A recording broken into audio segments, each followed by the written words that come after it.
Your brother deserves it, Dad said. They gave him the house, the cash, the company. A month later, Mom texted, "Mortgage is due." I replied, "Ask your heir." I'm Megan, 32, and last month my phone lit up with a text from my mother. Mortgage is due. 3 years ago, my parents handed their multi-million-dollar construction company, family home, and investment accounts to my younger brother Ryan, saying he deserved it all. I spent 15 years helping build our family business while Ryan partied through his 20s. When Dad told me I was getting nothing, his exact words were, "Your brother deserves it." Now they're drowning in debt. Before I tell you what happened next, drop a comment letting me know where you're watching from, hit that like button, and subscribe to join my journey of standing up for myself.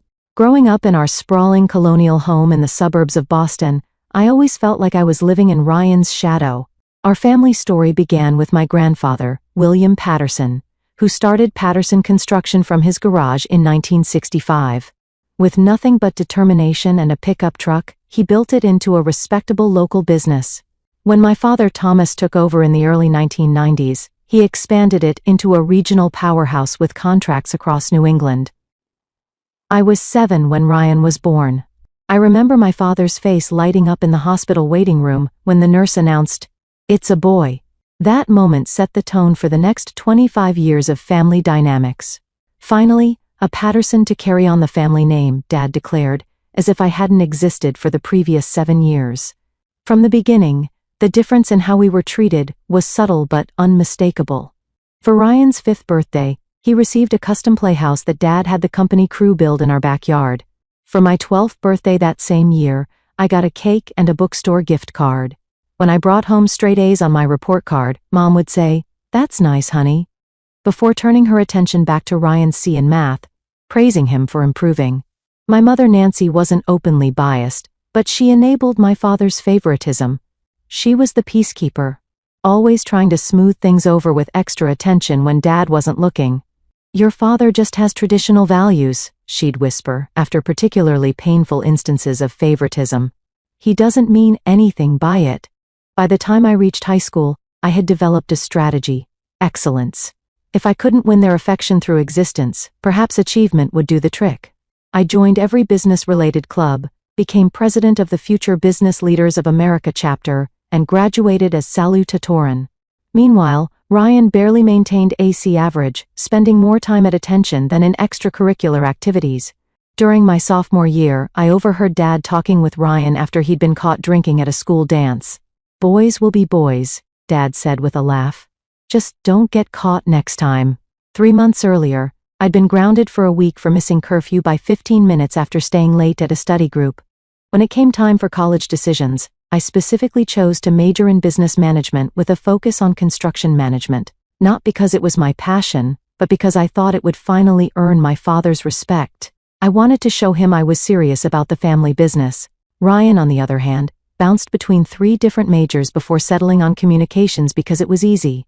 The summer before my senior year of college, I interned at Patterson Construction. I arrived early, stayed late, and absorbed everything I could about estimating, project management, and client relations. Dad barely acknowledged my presence, assigning me to file paperwork while Ryan, home from his sophomore year, was invited to client meetings and job sites. "Ryan needs to learn the business from the ground up," Dad explained, when I questioned why my brother was attending executive meetings while I organized the supply closet. The irony was completely lost on him. Despite everything, I loved our family business. I saw its potential and genuinely wanted to be part of its future. Every summer and holiday break, I worked different positions throughout the company. I learned the names of every employee from the accounting department to the construction crews. I understood their concerns, their processes, and their ideas for improvement. Christmas of my senior year in college, I presented my father with a detailed business plan for expanding Patterson Construction into green building practices. I'd spent months researching industry trends, tax incentives, and potential new client bases. He glanced at the cover, said, "We'll see," and set it aside. Later that night, he spent 2 hours in the den with Ryan, teaching him how to read blueprints even though Ryan showed no interest or aptitude. Mom tried to comfort me afterward. "Your father just connects better with Ryan," she said, patting my hand. "He doesn't know how to relate to a daughter in business." I pointed out that several major construction companies in our area were run by women. She just shrugged and changed the subject. By the time I graduated, I had accepted that I would never be the favorite, but I was determined to prove my worth through results. I believed that actions spoke louder than words, and eventually, my contributions would be undeniable. Looking back now, I recognize the naivety in that hope. No amount of excellence can overcome entrenched favoritism, especially when it's reinforced by traditional gender expectations. Despite everything, I never gave up. Maybe that was my greatest strength or my biggest weakness. I refused to walk away from a family and a business that I loved, even when every sign pointed to the fact that my place in both would always be secondary to my brother's. I worked 3 part-time jobs throughout college to pay for my expenses. Meanwhile, Ryan received a full ride from the bank of mom and dad, complete with a luxury apartment and a new car every 2 years. My parents covered his tuition, rent, meal plan, and gave him a generous monthly allowance that exceeded what many graduates make in their first jobs. When I asked my parents why they wouldn't help me financially, Dad said, "You need to learn the value of hard work." As if Ryan didn't. I graduated summa cum laude with a double major in business administration and construction management. Ryan barely scraped by with a 2.3 gigapascals in communications after 5.5 years. At my graduation dinner, Dad raised a toast to Megan, who always does things by the book. At Ryan's graduation 6 months later, he wept openly. "To my son, who will carry the Patterson name into the future of our business." When I officially joined Patterson Construction after graduation, I was placed in an entry-level estimating position despite my qualifications. My starting salary was lower than recent hires with less education. "You need to understand every aspect of the business from the ground up," Dad explained. 3 weeks later, Ryan was installed in a newly created Vice President of Client Relations role, complete with a corner office and company car. During my first year, I identified nearly $400,000 in potential savings through more efficient material ordering processes. I created a spreadsheet tracking historical pricing from various suppliers and identified patterns that allowed us to negotiate better rates. When I presented my findings in a management meeting, Dad nodded and said, "Interesting," before moving on to Ryan's presentation about hosting a company golf tournament. Despite the constant disappointment, I continued to excel. I became known among the project managers as the person who could solve problems. When material shipments were delayed, I found alternatives. When subcontractors failed to show, I had backups ready to call. I built relationships with everyone from the receptionist to the lead foreman on our biggest projects. One particular project stands out in my memory. We were building a medical office complex with a tight deadline and substantial penalties for late completion. 2 months into construction, our project manager quit unexpectedly. Ryan was supposed to step in, but he was on a 3-week European vacation with friends.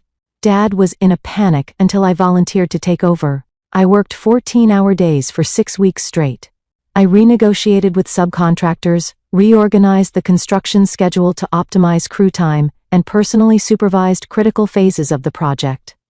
We completed the building 2 days ahead of schedule and under budget.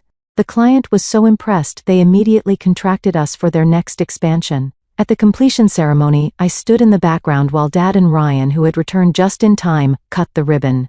The client's CEO specifically asked for me, shook my hand, and said, "This wouldn't have happened without you." Dad overheard and looked momentarily uncomfortable before clapping Ryan on the shoulder and saying, "The Patterson men know how to deliver."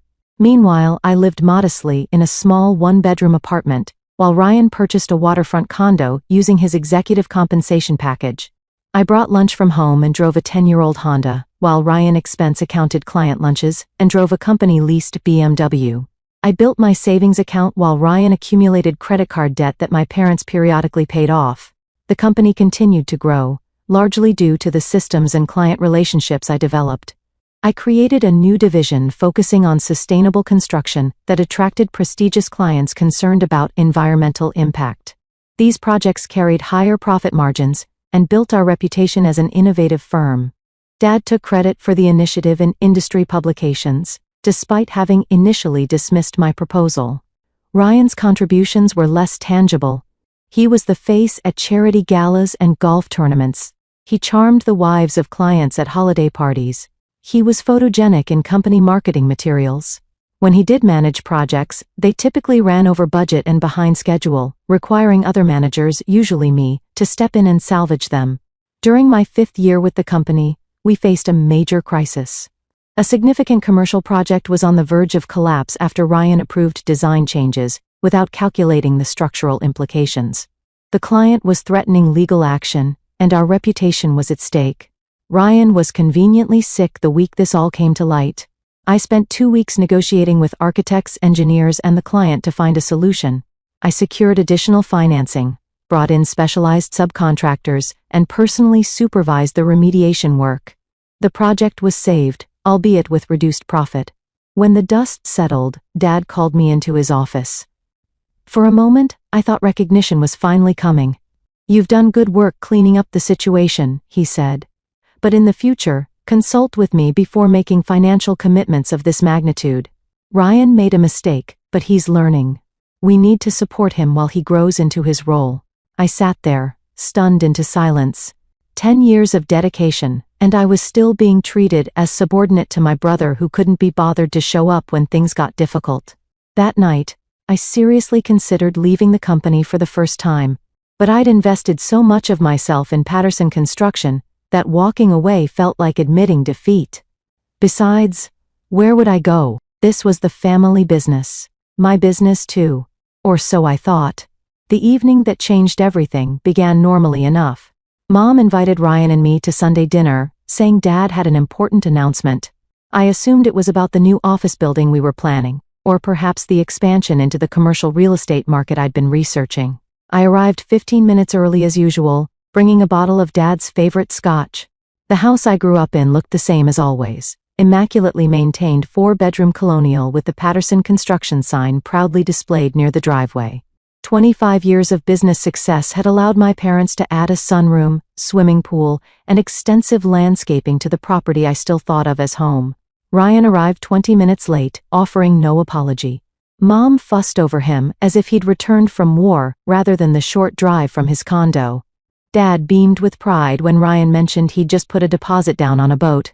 No one asked about my recent successful negotiation of a contract that would secure work for the company for the next 3 years. During dinner, Dad cleared his throat and raised his glass. "I've been thinking about the future of Patterson Construction," he began. "I'm not getting any younger, and it's time to plan for succession." My heart quickened. This was the moment I'd been working toward. After 15 years of dedication, surely Dad recognized my contributions and commitment. "Your mother and I have decided it's time to start stepping back from day-to-day operations," he continued. "We want to travel, enjoy our golden years, and watch the business continue to thrive under new leadership." I sat up straighter, mentally reviewing the transition plan I'd been quietly developing for years. "Therefore," Dad said, turning toward Ryan, "we've decided to transfer ownership of Patterson Construction to Ryan, effective immediately." The room started spinning. I gripped the edge of the table. Additionally, Dad continued as if he hadn't just shattered my world. "We'll be transferring the house and our investment accounts to Ryan as well. He'll need these assets to secure the company's future growth." "What about Megan?" Mom asked quietly, the first indication that perhaps this hadn't been a unanimous decision. Dad barely glanced my way. "We're offering Megan a generous severance package in recognition of her years with the company. 3 months' salary and her company car. That's it?" I finally found my voice. 15 years of my life, and I get 3 months' pay while Ryan gets everything? "Your brother deserves it," Dad said firmly, his tone indicating the matter was settled. "He's a Patterson man. The company should stay with the family name." "I'm a Patterson too," I said, my voice shaking. "Until you marry," Dad replied dismissively. "Besides, Ryan has a vision for the company's future." Ryan smirked across the table. "Don't worry, sis. I might find a place for you in the new organization, maybe in HR or something." I looked at Mom, hoping for support, but she stared at her plate. "We just want what's best for the company," she murmured. "What's best for the company?" I stood up, knocking my chair backward. "Ryan doesn't know the first thing about running this business. He can't read a balance sheet, he's never completed a project on time, and half the crews refuse to work with him because he doesn't know what he's talking about. That's enough." Dad slammed his hand on the table. "This decision is final. The paperwork has already been prepared. Did you ever intend to include me in the company's future? I asked, tears threatening. Dad's expression softened slightly. Megan, you're smart. You'll land on your feet.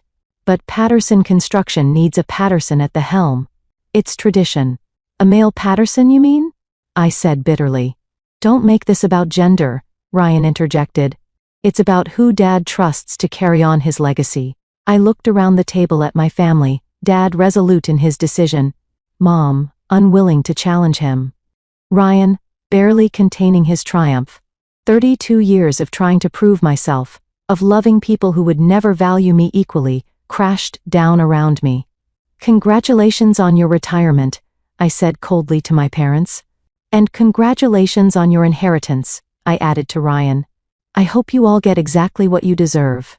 I walked out without looking back, ignoring my mother's calls to return. In my car, I finally let the tears come, not just for the lost inheritance, but for the recognition I'd never receive, for the wasted years trying to earn love that should have been unconditional. The next morning, I submitted my resignation effective immediately.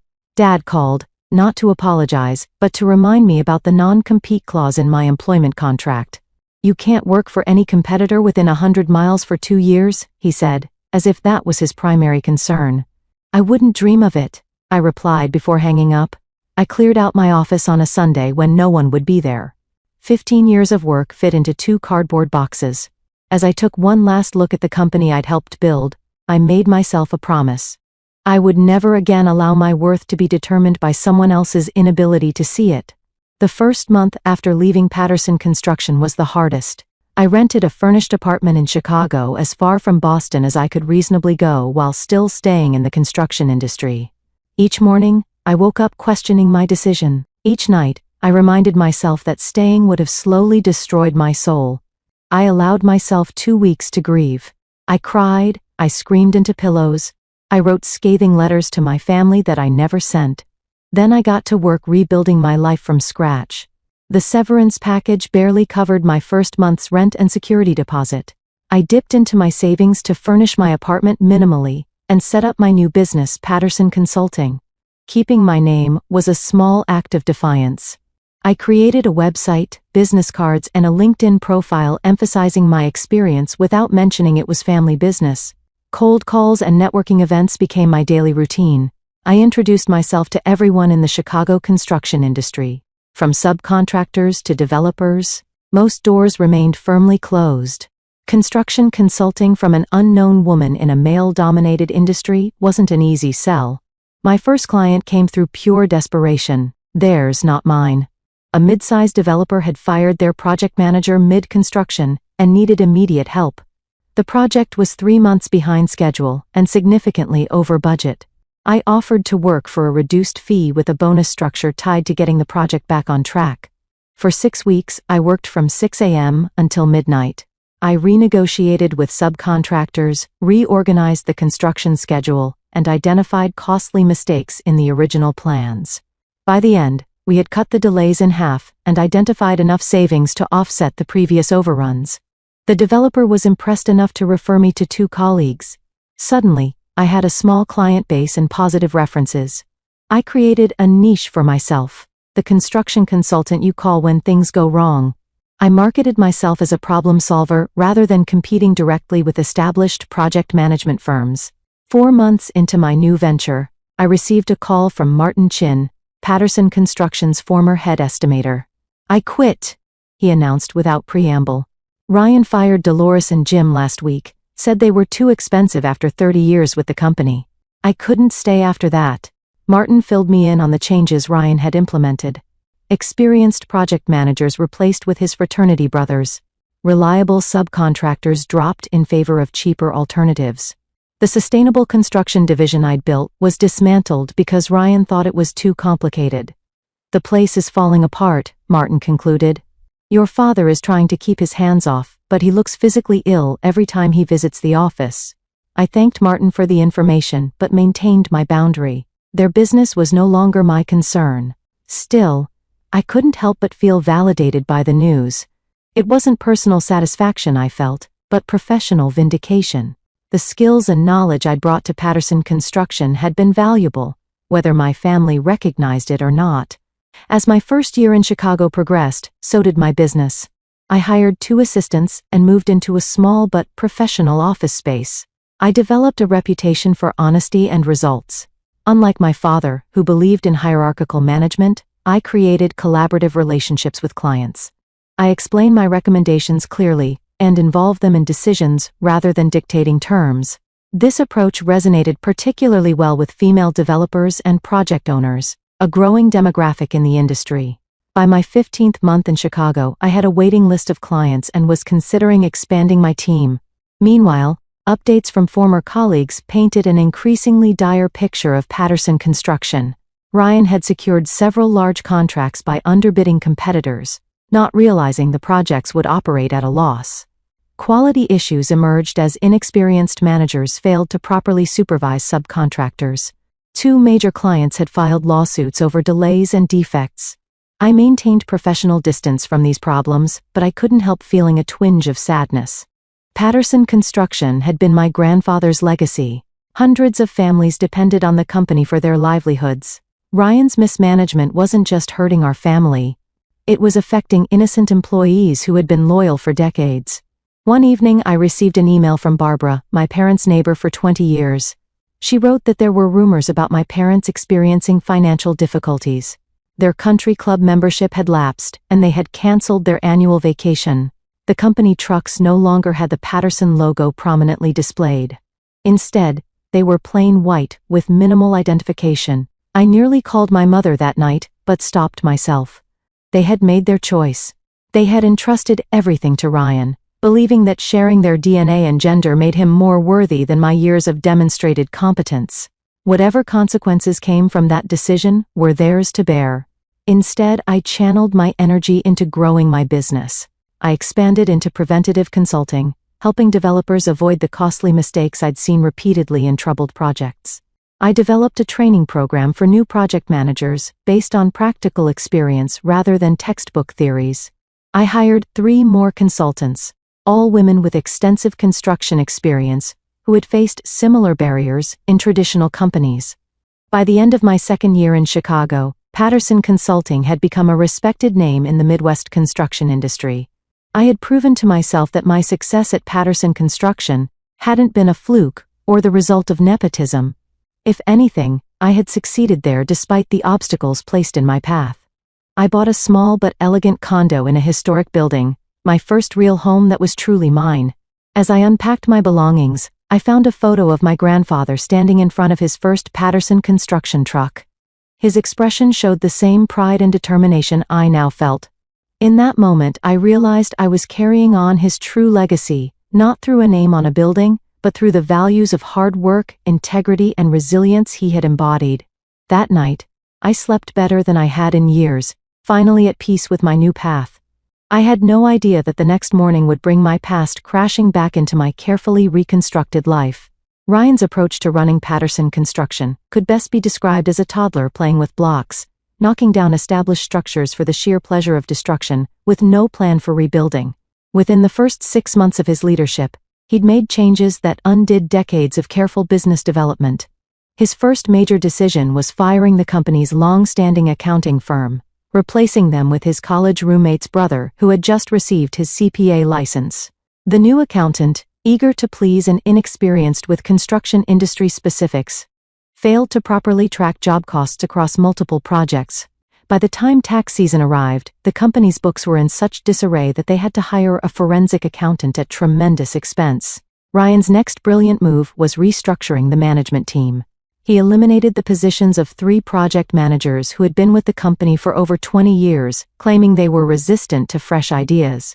In their place, he hired 4 friends from his fraternity days, none of whom had construction experience. He created new executive titles like Chief Innovation Officer and Director of Brand Experience, complete with 6-figure salaries and company vehicles.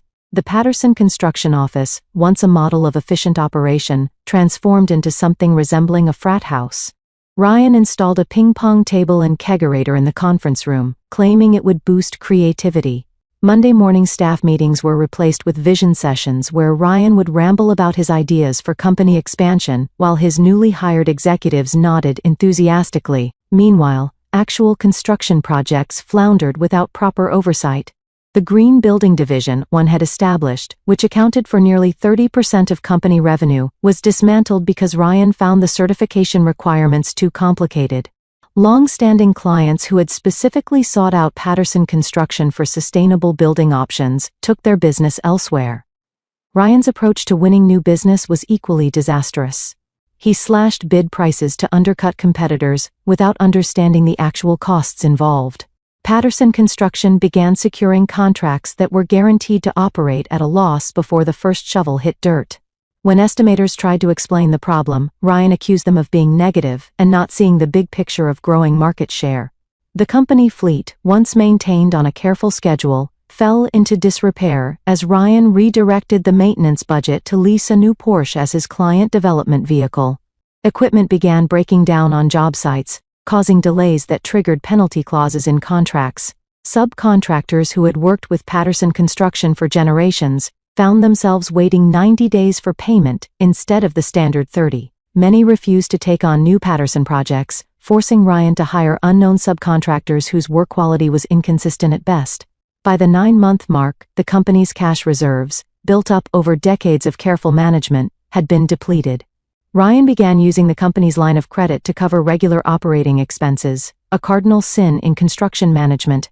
Interest payments alone were eating up thousands each month. My parents, who had planned to enjoy a comfortable retirement, found themselves increasingly drawn back into the business as problems multiplied. Dad would stop by job sites, wincing at obvious quality issues, but hesitant to undermine his son's authority. Mom started handling accounts payable again when vendors began calling the house demanding payment. Still, they made excuses for Ryan's performance. "He's still earning," Dad would tell concerned employees. "The market is challenging right now," Mom would explain to friends when they asked why Patterson trucks were disappearing from local job sites. The company's reputation, built over 3 generations, eroded rapidly. General contractors who had previously specified Patterson for their projects began looking elsewhere. The company's bonding capacity, its ability to secure the performance bonds required for larger projects, was downgraded due to financial instability, limiting the size of projects they could bid on. 12 months into Ryan's leadership, the first lawsuit arrived. A commercial client sued for substantial damages when structural issues emerged in a recently completed office building. Investigation revealed that Ryan had approved substituting lower-grade materials than those specified in the contract to save costs. The company's insurance carrier initially denied the claim, citing willful negligence. A second lawsuit followed when an apartment complex Patterson had built developed extensive water damage. The source was traced to improperly installed flashing, a basic construction element that any experienced project manager would have verified. The settlement depleted what remained of the company's cash reserves. Around the 15-month mark, Ryan made his most catastrophic decision. Without consulting financial advisors, he used the company's remaining borrowing capacity to purchase an adjacent property for a planned headquarters expansion. The timing couldn't have been worse. The commercial real estate market was at its peak, and he paid well above market value. Within 6 months, property values declined, leaving the company upside down on the loan. The personal spending continued unabated. Ryan bought a boat, then a vacation property in Florida. He took business development trips to Las Vegas and the Caribbean. Company credit cards were maxed out at high-end restaurants and luxury hotels. With the business hemorrhaging cash, Ryan began tapping into my parents' personal finances. First came short-term loans from their retirement accounts, then mortgaging the family home that had been paid off for years. Finally, liquidating investment accounts that had been intended to fund their retirement. By the 18-month mark, my parents' comfortable retirement had transformed into a financial nightmare. The company was operating at a significant monthly loss. Their personal savings were depleted. The family home, once a symbol of success, now had a mortgage with payments they couldn't afford. Dad, who had planned to spend his days golfing, was back on job sites at 68 years old, trying to salvage troubled projects. Through former colleagues, I heard that my father had aged 10 years and 18 months. His confident stride had become a worried shuffle. My mother had developed anxiety-related health issues, the stress manifesting physically in high blood pressure and insomnia. Ryan, meanwhile, remained in denial. He blamed the economy, disloyal employees, and demanding clients for the company's problems. He refused to acknowledge his role in the disaster, continuing to draw his executive salary, even as the company fell behind on payroll for regular employees. The final straw came when the bank called the company's line of credit due to multiple covenant violations. With no cash to pay it off and no assets left to pledge, Patterson Construction faced imminent bankruptcy. The business my grandfather had started from nothing, that my father had built into a regional powerhouse, and that I had helped modernize for the future, was weeks away from collapse. That's when my phone lit up with a text from my mother. "Mortgage is due. Can we talk?" The text from my mother arrived at 7:13 a.m. on a Tuesday. "Mortgage is due. Can we talk?" My first instinct was to ignore it. After all, I hadn't heard from her in nearly 2 years except for a generic Christmas card and birthday text. But curiosity got the better of me. What did mortgages due even mean? The family home had been paid off for over a decade. I responded with a single question mark. 3 disappeared immediately, then disappeared, then reappeared. Finally, we had to take out a mortgage to help the company. "We can't make this month's payment." I put my phone down and went about my morning routine. Coffee, shower, professional attire. The familiar rhythm helped me process this unexpected intrusion from my past. By the time I reached my office, 3 more texts had arrived. "Please, Megan. We're in trouble. Ryan says it's temporary. Your father won't admit it, but we need help." I muted the conversation and focused on my day's appointments. I had a prospective client meeting, 2 project site visits, and a proposal to finalize. My business was thriving precisely because I maintained professional boundaries and focused on solutions rather than drama. My family's financial problems were not my emergency. But, as the day progressed, the texts continued. By afternoon, even my father had messaged, "We need to talk. Business matter." Coming from a man who had effectively disowned me from the family business, the irony was almost laughable. After my last meeting, I sat in my office overlooking the Chicago skyline and contemplated my options. I could continue ignoring them, which would be justifiable given our history. I could send money to cover the mortgage payment, which would enable their dysfunction without addressing the underlying issues. Or I could engage, but set clear boundaries. I decided on the third option, not out of family obligation but professional curiosity. How bad had things actually gotten? I called my mother at exactly 5:30 p.m. She answered on the first ring. "Megan. Thank God. I've been waiting all day." "I had meetings," I said neutrally. "What's going on with the mortgage?" What followed was a 20-minute monologue of financial disaster. The house had been mortgaged to secure a business loan when the company's credit was downgraded. That loan had been used to cover losses on 3 major projects that Ryan had underbid. The monthly payment was $4,300, substantial for a couple whose retirement income had been decimated by Ryan's business loans from their personal accounts. "We're 3 months behind," Mom admitted. "The bank called yesterday. They're starting foreclosure proceedings next week if we don't catch up." "Where's Ryan in all this?" I asked. A pause. "He's trying his best," she said unconvincingly. "The market is challenging right now. Mom, I work in the same industry. The market is booming. Well-run construction companies can't hire fast enough to keep up with demand." Another pause, longer this time. "Your father would like to speak with you," she said finally, passing the phone. Dad's voice had aged, the once authoritative tone now wavering slightly. "Megan. Thank you for calling." "I'm listening," I said, neither hostile nor welcoming. He cleared his throat. "The situation at Patterson Construction has become complicated. We're facing some temporary cash flow issues that have affected our personal finances." "Define temporary and complicated," I replied. What emerged over the next hour was far worse than I had imagined. The company was essentially insolvent. Multiple lawsuits from clients and suppliers were pending.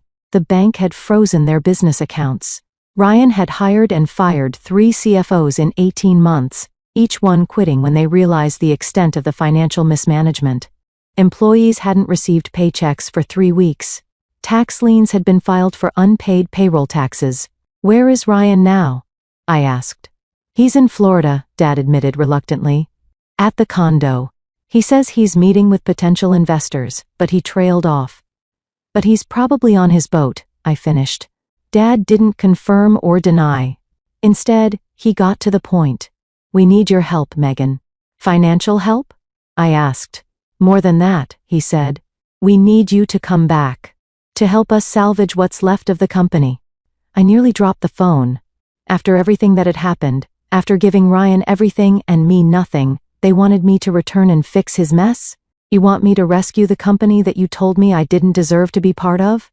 The bitterness I thought I'd processed bubbled up unexpectedly.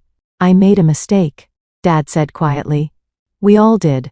But this isn't just about us anymore. There are 47 families depending on Patterson Construction for their livelihoods.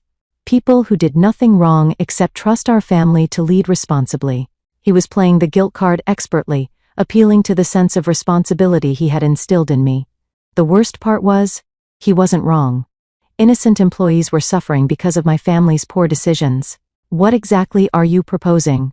I asked. Come back as coup, he said. Full authority to make whatever changes are necessary. Ryan will step back to a business development role only.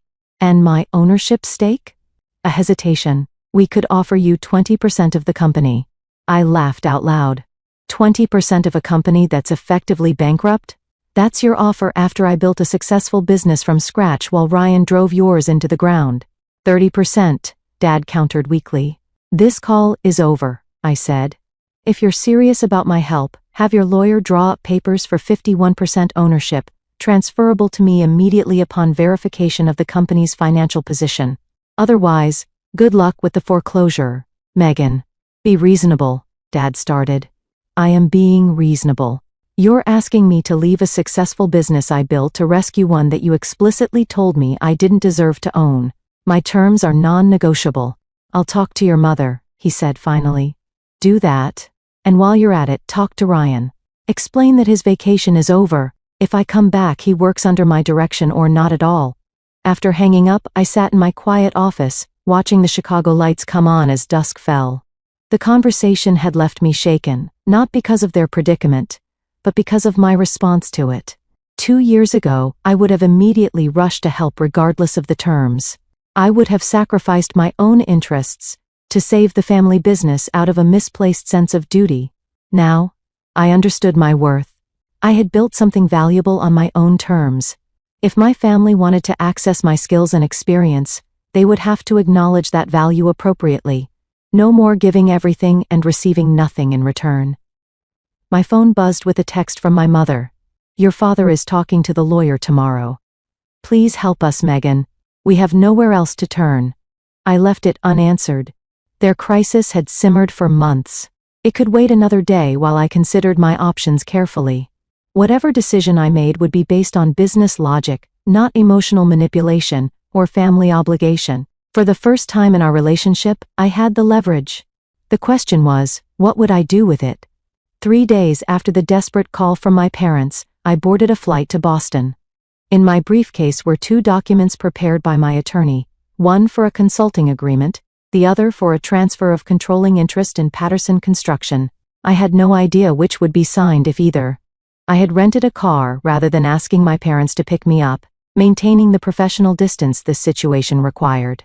The drive to their house, the house I grew up in, felt surreal. The property looked neglected, with overgrown landscaping and peeling paint on the trim. The Patterson Construction sign, near the driveway, was gone. My mother opened the door before I could knock, pulling me into a tight hug that I didn't return. My father stood awkwardly in the entryway, looking older and smaller than I remembered. Ryan was noticeably absent. Where's Ryan? I asked after minimal pleasantries. He's coming, Dad said, checking his watch. He should be here soon. We moved to the living room where financial documents were spread across the coffee table, bank statements, legal notices, tax forms, the physical evidence of their financial collapse. Before we begin, I said, I need to understand exactly what I'm walking into. I want to see everything. Bank statements, credit card bills, loan documents, lawsuits, tax notices. Everything. For the next 2 hours, my parents walked me through the disaster. The company had over $3,700,000 in debt, with virtually no assets remaining.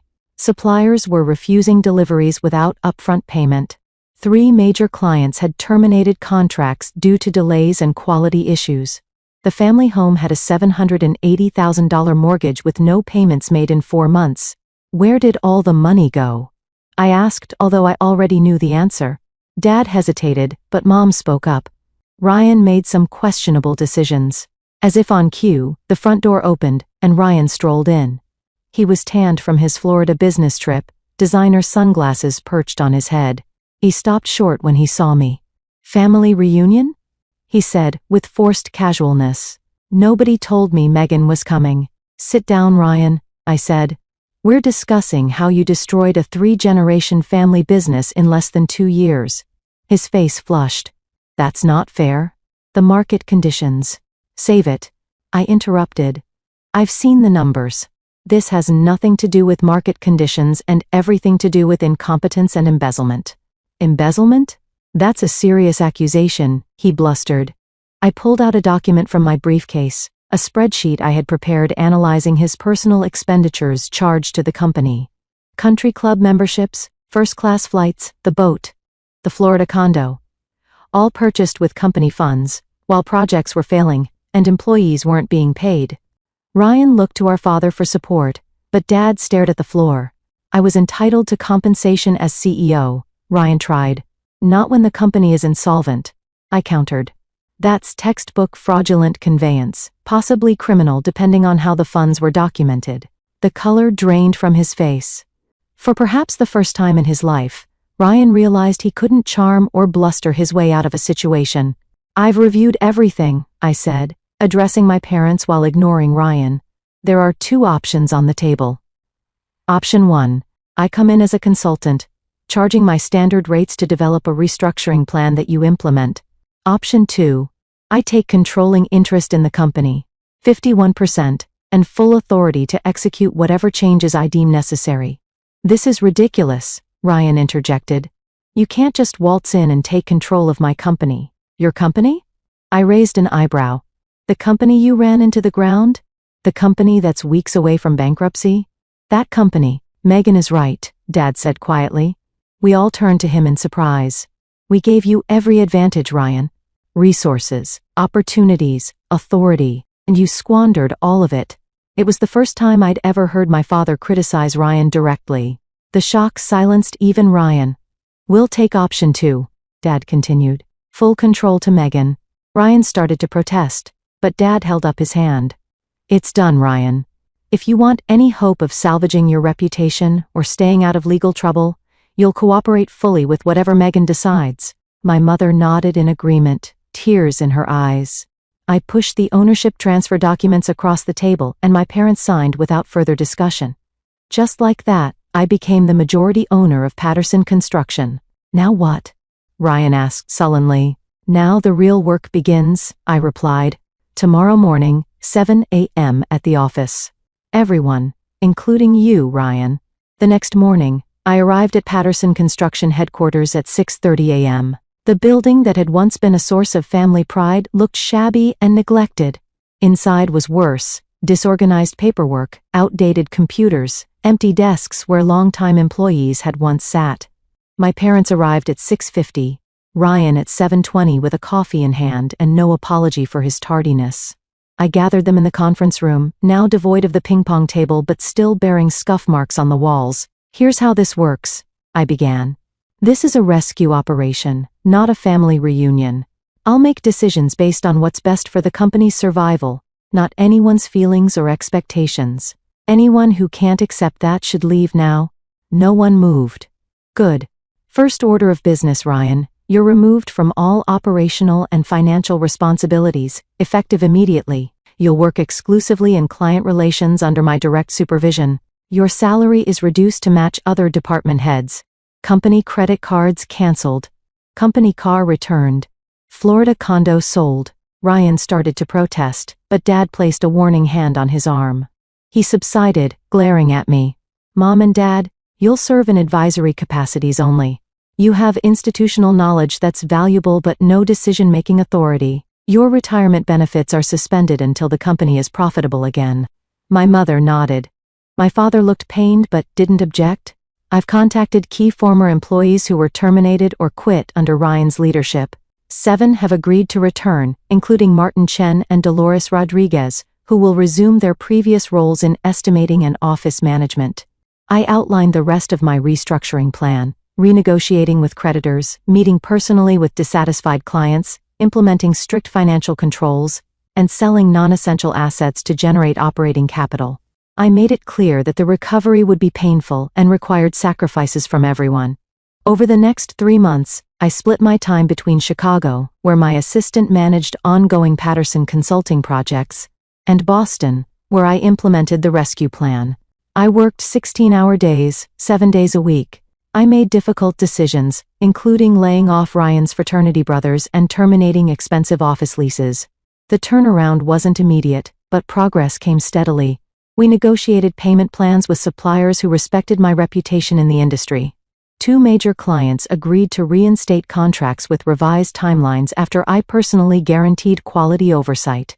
The bank restructured loans based on our realistic recovery plan. Ryan, to my surprise, proved somewhat useful once limited to client relations only. Stripped of financial authority but still able to charm potential clients, he secured several small but profitable projects that helped stabilize cash flow.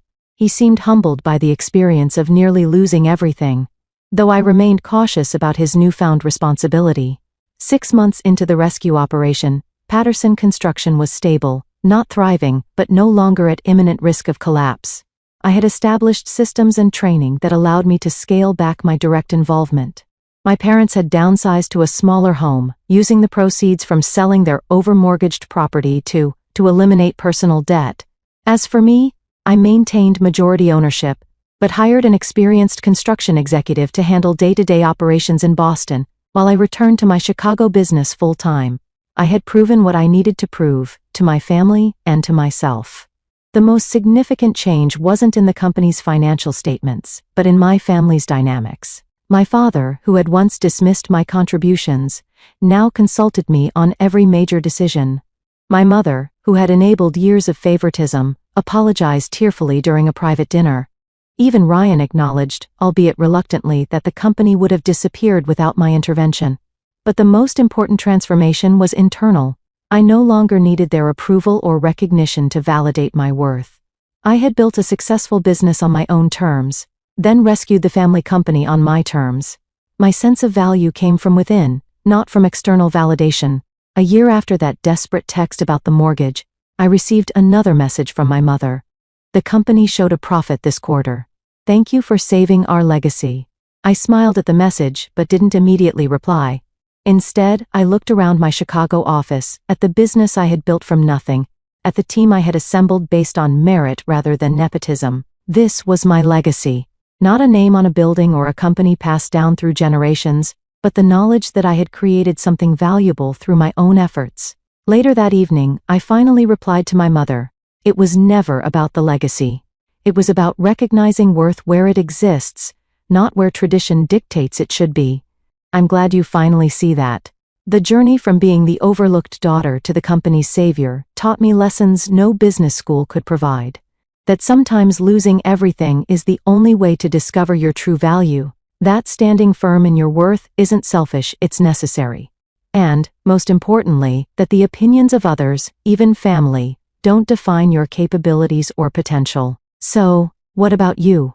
Have you ever had to prove your worth to people who should have recognized it all along? Have you had to create boundaries with family to protect your self-respect? I'd love to hear your stories in the comments below. Don't forget to like this video and subscribe to my channel for more real-life experiences and lessons learned the hard way. Remember, sometimes the people who should support you the most are the ones who see your value least, until you show them exactly what they stand to lose. Thank you for joining me on this journey, and I'll see you in the next video.